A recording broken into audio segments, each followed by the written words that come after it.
cool machines at the IHRSA show.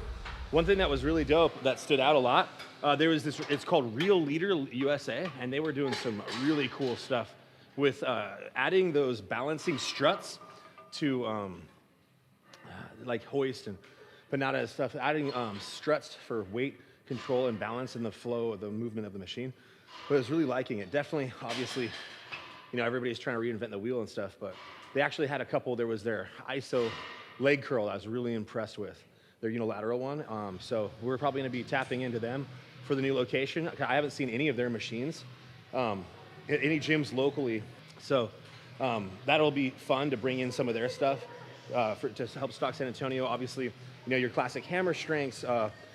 We will be, you know, supplying the entire hoist line with, you know, being partners with Hoist and working with them to help build brands, build machines, things like that. So super exciting. And then I doubt that Panada will be able to cut it, although they apparently have a warehouse out of Houston, but I'm not seeing that brand catch on here with the price point. It's just like, you know, in the designer gym space, sure, if that's you're into, but that's not gonna work for people trying to make money and like grow fitness-wise. I think they're kind of missing the mark, if you will. Not to mention, I feel like if you buy any of their shit, you have to hire somebody to stand there and explain to every single person how to operate it. Like, we would need like touch screens right on the machine so people could take a tutorial before getting in it. Because half of their shit, you could barely understand how to even approach it. That was my take on the Panada stuff. Just, and like, I've had some experience with it as far as like their clutch cable systems on all their linear bearings, just their braking systems and adjustments, just wear and tear too quickly for something that costs almost double market rate for a regular machine from another supplier. It's just, nah, man. There's some that are out there that are just crap, some that are decent, and then some that have completely over-engineered and missed the mark as far as like the efficiency and ergonomics of fitness and design. Well, that one from the US Leader, or no, Real Leader, so REAL Leader USA, Real Leader machine. I really liked their ISO leg extension because the strut allowed the plate to stay in front of the weight. It had a really good consistent on the essentially the consistency on the downward force, so the feel of the weight in the movement range of motion. So as while traversing the exercise, you know, performing the full repetition, the range of motion, the weight resistance was super consistent. Super clean machine. I really liked the style. And then I saw their incline fly. You know, they did a little bit different take on, you know, Arsenal's fly that the plates bump and like it changes and all that crap. It was super neat. Theirs wasn't bad, but it did lose right at the top, like 15 degrees. It lost its resistance. So it seems like a lot of, like all manufacturers haven't really hit the mark, I feel like, the best. And so that's probably gonna be one that I'm gonna have to create to essentially bring the proper engineering and physiology of ergonomics of how the machine should be performed, the resistance that you feel from the bottom to the top of the range of motion of the repetition in the machine. And I feel like we can make it work. I'll create it and make it better. So I haven't seen anything yet knocking my socks off.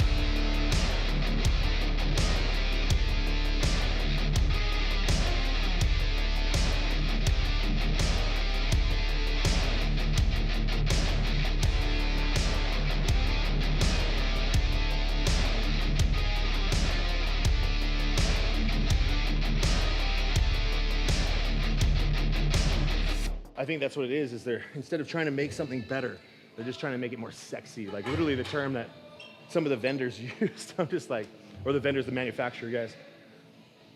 And I was just like, yeah, I guess if you're just trying to be sexy and not actually be efficient, you know, yeah. The more machines are definitely sexy in a Mad Max serial killer sort of way. A small announcement, I have a draft, I got some steel.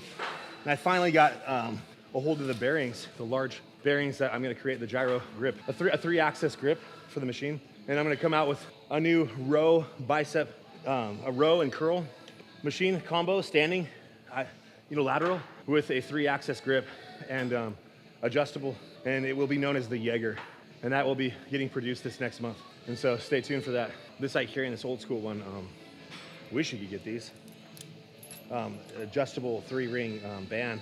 So depending on how big you are, you can have it, a lot shorter range or a longer range or even longer, depending on what you're trying to achieve. So super dig this one.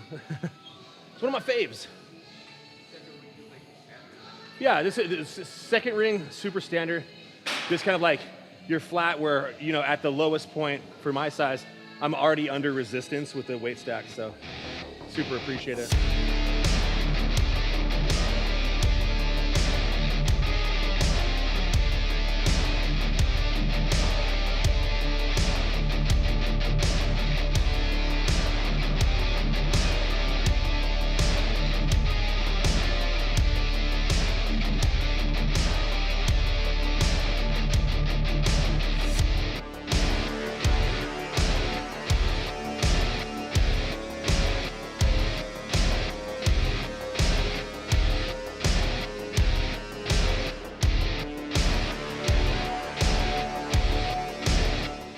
My chest has always been like one of my weakest points in my body, the chest and shoulders, because of the damage I received in the military as a paratrooper and just life.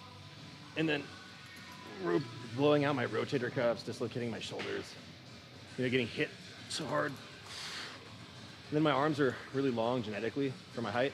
So my back was very dominant from like actual work, working, growing up having to do physical labor. Pick up heavy shit, like cutting trees. But people like bodybuilding shows you some people have to work a lot harder. You know what I mean? A really good example, I think, would be obviously Phil Heath, crazy, the gift genetics, that's like his whole thing, right? And then Johnny O. Jackson, one of my favorite pros, I believe he's retired, obviously, but that motherfucker came from nothing, had family, worked his ass off while he was bodybuilding, I remember seeing one of his videos and super impressive, not crazy genetically gifted. He's just really fucking strong. But as far as the bodybuilding shape and all that goes, but he worked so fucking hard and he became one of the top level pros at his time, because he just worked his fucking ass off at building his weaknesses into strengths. And I think that's what bodybuilding is. It's building. You can have all the genetics in the world, but there's a lot of people out there who waste their talents. But I admire and applaud those who do greatness through adversity, creating something through sheer hard work, will, and determination. And that's why I like bodybuilding. It's awesome. I was a fucking little runt when I was a kid. You know what I mean? And not just a kid until I was 18. Then I hit a crazy growth spurt and discovered testosterone like everyone else. You know what I mean? Especially here in San Diego. A lot of athletes, a lot of competitors do the same shit. Every year, they look the fucking same. It's because they're going out. Don't matter how much crap you take, what protocol, or if you think you're a professional or not, or you got a pro card one time doing something competing against one other person, or getting second place. Take all the crap in the world you want. But if you're gonna be a badgering asshole, and you're not gonna do what you should be doing, and hypocritical, you're gonna look just like shit.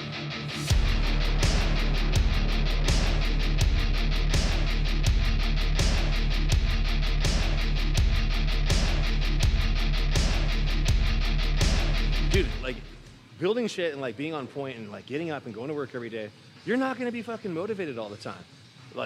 There's days it's gonna be hard as shit. It's gonna be much harder. Mama said there'd be days like this, you know what I mean? And like I was saying, it's cool to get out of the zone.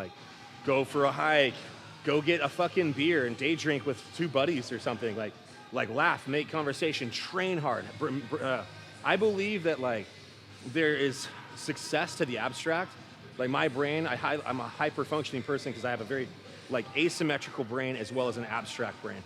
And so with that being said, I think it's important to disrupt pattern behavior, to always be taking stock, evaluating, reflecting, and same with your schedule. I'm feeling monotonous.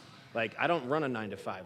We go skydiving on the weekends. It's a super awesome outlet, I'm telling you. So sometimes it's I'm just gonna go on a fucking hike. Maybe I'll go take my camera, do some cool stuff. You're not always gonna be inspired, but recognize what you've doing and reflect always, how far you've come and what you're creating.